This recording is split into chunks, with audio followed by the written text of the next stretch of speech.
Hello everybody, my name is Erik Teren Mullins, and today we're going to be checking out Kotobukiya's The Demon Girl Next Door's Shadow Mistress Yuuko. She's a 1/7 scale figure, and at this price point, my goodness, quite nice. We'll get more into that at the end of the review. In classic Kotobukiya fashion, this base plate is absolutely awesome. It's so nice, I love it. It's got that whole her jumping with all this stuff floating all around her. I remember a few years back, a lot of figure companies were doing this with all sorts of different IPs at the time. I really love my Akano Shinjo Gridman one, and this one, while significantly more simplistic, does not fall short in any way. The base plate itself doesn't take up too much space. It's not that heavy, but it is perfectly sized. The character is very well placed, though she is on there with one leg, so she does wobble ever so slightly. When you pull her out of the box, you kind of put this thing together, and it's just hard plastics on hard plastics. Several years have gone by now, and she hasn't started leaning in any way. However, I don't put her in any kind of display cabinet that shakes. Anytime you have a figure that looks like it could lean, the more wobbling it does, over time, it can slowly grind out that plastic, and nobody wants a terribly leaned figure, so keep that in mind. Just put her somewhere where it doesn't shake too much. The base itself has this lovely illustration. We get some nice writing here where I used Google Translate to help me out with that. She then has these street signs where one of them, using Google Translate once again, has the name of the title of the series in it, and the oddly phallic picture of her ancestors' obelisk-style statue of sorts. She's plugged into the yellow street sign, and connected to her foot permanently is this giant white chunk here. That's not on the base, that's on her.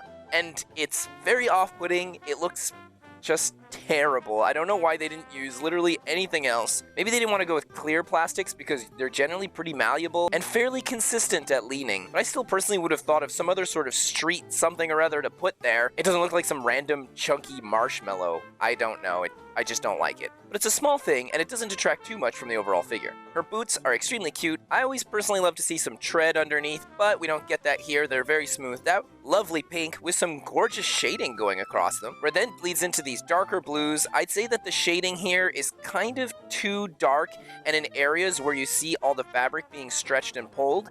However, on a shelf, it really looks nice. It pops very well. It's just that up close, it's a little much. The legs are very well sculpted, super cute. They seem so tiny like everything else on this figure, with exception to her head, which is massive, but it's super cute, and we'll get into that later. Once we get up to the end of her thigh-high boots, it connects into this really nice garter belt piece. Personally, I would have liked it if they used the same gloss here as the boot, so it felt like it was the same part, but the mat's not terrible.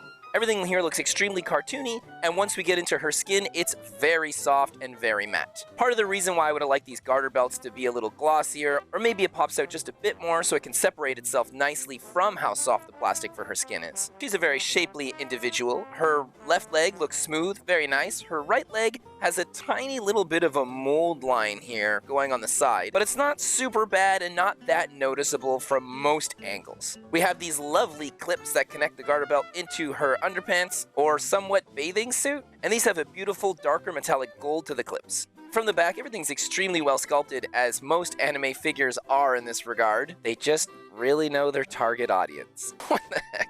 She has this cute belt with indented line work that's going all around her body, clipped together with this almost seems like a sundial, but without the dial part. A matte metallic gold here. But just to mention that belt, it kind of makes me think of that licorice-style candy that has all those embezzlements and it's like super long. It really resembles the grape flavor. And at the end we have this lovely clip design. It's simple but very cute. And this belt is holding her cape dress ensemble. At the top, it's all done with the blue.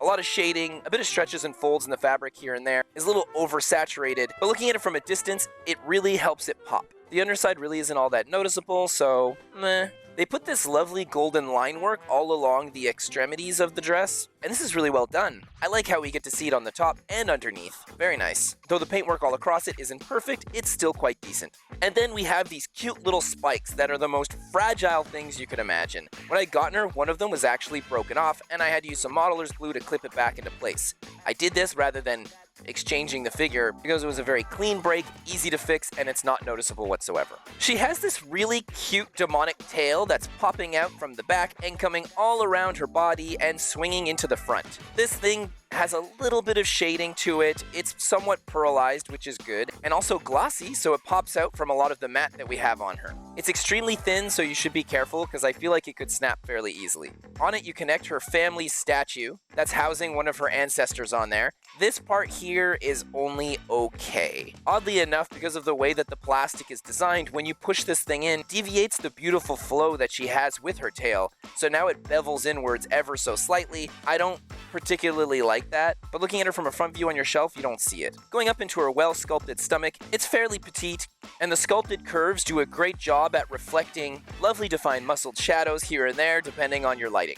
Her chest is quite large, very bubbly, but it goes well with her large, bubbly personality and overall character design. Personally, around the armpit, I find it's a little too defined and sharp, but it does kind of feel like an illustration at this point, as I know many artists will draw the line art to this. Her shoulders are cute and delicate, and her somewhat bra-looking design helps at accentuating how delicate and soft she is. She has this lovely little strap that goes underneath her chest, and you can see how this squeezes on her skin ever so slightly. It's a nice callback to the candy-looking belt that she has. The details here for the gold are very small and not perfect, but from a distance it's not that noticeable. Going into this bra top itself, we get some extremely nice folds underneath, where when we get to the top, I would say that it's just a little bit pointier than I would have personally liked. I can only imagine she's probably pretty cold with what she's wearing. She does complain about not particularly liking this costume more than once in the series, and it's kind of a running gag in the show. Her back has incredibly beautiful sculpt definition, though it's really not easy to see because of how much hair she's got going on here.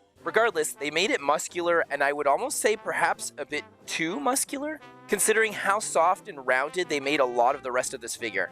But maybe if we want to think a little too much about it, her chest is kind of large, so perhaps that's why she has such a muscular back? That's how that works, right? She has this cute little ribbon around her neck, and it goes all along the back into these little tassels. The ribbon itself, I personally would have liked to see a little more shading, especially inside the ribbon. Maybe make it a little bit darker, or add a couple of highlights. Because the one thing I would say this figure is missing is highlights in general. She doesn't have any. It's all just flat colors with enough shading that gives you the illusion that there are lighter parts, but there really aren't. Though the lack of highlights makes this figure kind of seem like an anime illustration as opposed to perhaps a manga one. Like an illustration with extra detail on it, like on the cover of a manga. You never want to go too hardcore in the anime because it costs a heck of a lot of money to put extra details, especially when lighting's involved. Her sleeves are so cute. We get a bit of transparent plastic along the top that is painted in a white. Personally, I would have liked this to have been painted with a much more opaque white. I find that the transparencies on this garment are very similar to those found on Lilith and Morgan, also made by Kotobukiya, and I don't care about the transparency. I want it to look like the anime, so a solid white with a little bit of shading is pretty nice. Nice sculpt work here, but we get the same thing as with the legs and other parts of her clothing. Everything flays open into these beautiful, regal, white kerfuffles that poof out around her wrist. And because of this, we get to see how cute and elegant her wrists and hands are. Her hands themselves are very adorable and dainty. I think that the sculpt work here is okay, but they do kind of feel a little like sausage fingery. Only when looking up close. Despite this, the hands gestures themselves are very nice. I like how much personality they seem to have. Her right hand almost looks like if you had another one doing the same thing with another figure on the other side, they'd be making a cute little heart.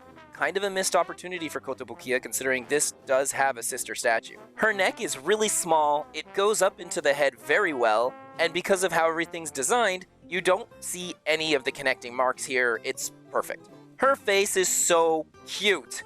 On one hand, I would say that the head is a little bit too large for the overall body, but on the other hand, it looks so much like in the anime, so having a larger-than-life head, I guess it just works at over-cutifying the character? Everything here is super round, adorable. We get a three-dimensional mouth that goes way in there, and she has that one little left fang that's jutting out. Personally, I would have made the inside of her mouth perhaps a little bit darker or added a bit of gloss to it so it felt a little more wet or inside of someone's mouthy. I would have put a little bit of gloss around her lips so that way they kind of stuck out a bit. The fact that she doesn't have any of this isn't a deal breaker, it's just that these are extra details I would have liked to see on a figure. Of course, in the anime, she doesn't have that in her artwork, so I guess this matches up well with that. But I just feel like this is one of those situations where when you're making a three-dimensional figure, you have all these extra options that you get to choose to be able to make something pop so much nicer. Much like the fact that they chose to put gold line work all around this figure, it's excellent and it really does a good job at breaking up the monotony of so many different colors that are matte here. Her nose is so sharp you could probably scratch glass with it, and it's cute. It's very anime. I find her ears are only okay. I would have liked them to have been defined just a bit more. Also, they put a bit of shading on them, which makes them a little redder. I know that can be an art style thing with coloring the ears like that, so that's just personal preference. The eye decals are beautiful. I love them. They look so vibrant, full of life. They're very well placed. However, they're not glossy whatsoever, they're matte. And this too could have benefited quite a bit from making the eyeball parts a little glossy so that they stick out just a bit more. The eyebrows are also decaled on there. On her head, she has these adorable horns. They're so cute. They make me think of cinnamon roll buns, and I just find that very adorable. They're very nicely sculpted and shaded. Going into her hair, it's extremely flowy all over the place and looks beautiful. And for something that's so soft, I'm extremely impressed at how well executed it is. The sculpt work is nice, we get some shading all over it, and every time you see a sectioning off on the plastic from the front, it's because it's going underneath other hair, so it does a great job at hiding the piece separations. We don't get any nice highlights, just shading, and I would have loved to see that anime line that goes across the front. That would have been so perfect. It's a bit unfortunate. We get that cute little hair antenna that pops out, and from the top view, there's a strongly carved in line to define how the hair is plugged together. It was inevitable, like so many figures that have that flat anime hairstyle without any hardcore carving going on. As you start to look at her hair from the side and the back, the strands are beautiful. There's so many of them. You can see a couple separations of plastic here and there where they're glued in, where it could have been done a little bit better. The wavy flowing out strands of her hair looks very cute. Upon her release, she was going for 13,500 yen, and I would say that that price is pretty spot on for this figure. If you're planning on getting her and you're paying a premium on her, maybe check out a couple more reviews and perhaps check out some photos on the My Figure Collection webpage. Because personally, at this price, I think she's absolutely worth it. I wouldn't mind paying a bit of a premium. I actually enjoyed the show quite a bit. I thought it was fun, and I do really love the design to this character. It's a good mix of spicy and cute, and I always love that. She has a lot of good things going for her, but at the same time, she does have a couple of flaws here and there. If I'm comparing these two figures, both made by the same company, Lilith is more expensive and Yuuko just has much more going on. And as I had mentioned earlier, she does have a sister statue, and that's Momo. I don't have Momo. I'm really just a fan of the Demon Monster Girl thing, so Magical Girls, I think the only one I would really want is an Epic Sailor Moon, but due to the fact that Bandai keeps making them and I can't get something made by Alter or a different company, I keep getting Sailor Moon figures that I find just don't impress me enough. I'm just dreaming of the day that I can find the perfect Sailor Moon figure. I'm going off topic. Momo looks really great. It's cute how these figures go together nicely. Personally, I would have had her doing the little heart with her other hand so you can connect it with this one and then it makes a full heart. That would have been adorable. And she does go for the same price as this figure, which is pretty great. They did re-releases on both figures, and both times they released them at the same price because Kotobukiya is just that awesome. Hopefully my review today helped you decide which side of the fence you're on getting her or not. Do you already have her? Do you have Momo as well? If so, please let me know your thoughts in the comment section down below. If you like my video just a little bit, it doesn't cost much to demonically corrupt that like, subscribe and follow me to the ends of time, and shake that notification bell. This way you'll be notified of my future episodes. Doesn't cost much, and it goes a crazy long way in helping support my channel. Have an amazing rest of your day, and I'll see you next time. Bye! If you've been watching my channel for a little while, it's no secret I flipping love monster girls. I mean, I love robot girls too, and I love robot monster girls. I guess that's like the ultimate. Monster girls in general are freaking cool. But you know what my issue is with today's day and age of monster girls? Is that for the most part, it's just a regular human with cat ears and a tail, and a regular human. She has horns. My goodness, she's so demonic. Like, come on. I know my personality's a little vanilla-ish, but I like my monster girls monstrous. Like, look at this progressive evolution I have here. We've got this girl who's clearly just a human wearing a Halloween costume. I do love the design, and I love the character quite a bit.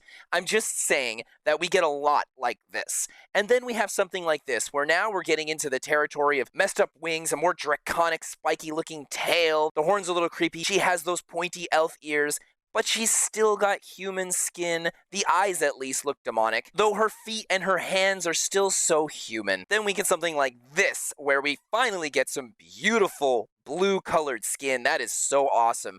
The wings that actually have personality to them, like they feel like just another appendage that she would use, like we use our hands for all our gestures, and it's so nice, with black eyeballs and the iris being a beautiful popped yellow. This is the kind of demon girl character design I would love to see a ton of. And then we get into something that's truly monstrous, where this beautiful harpy girl just screams monster all across, but there's still a few of those anthropomorphic, humanistic elements here and there, and it's just so cool. My monster comic that I make called Blithe is full of monster girls and monster guys, and I make them kind of go all over the spectrum, and I love all over the spectrum. It just seems that like 90% of what we get is a little bit over in this range, and I guess I'm kind of just getting a bit tired of it.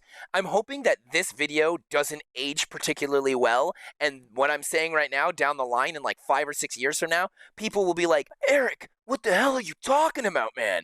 There's like just super monster characters nowadays, because that would be so cool. I hope that all of us that love the deeper end of the pool of monstrous characters finally get more of what we love so much.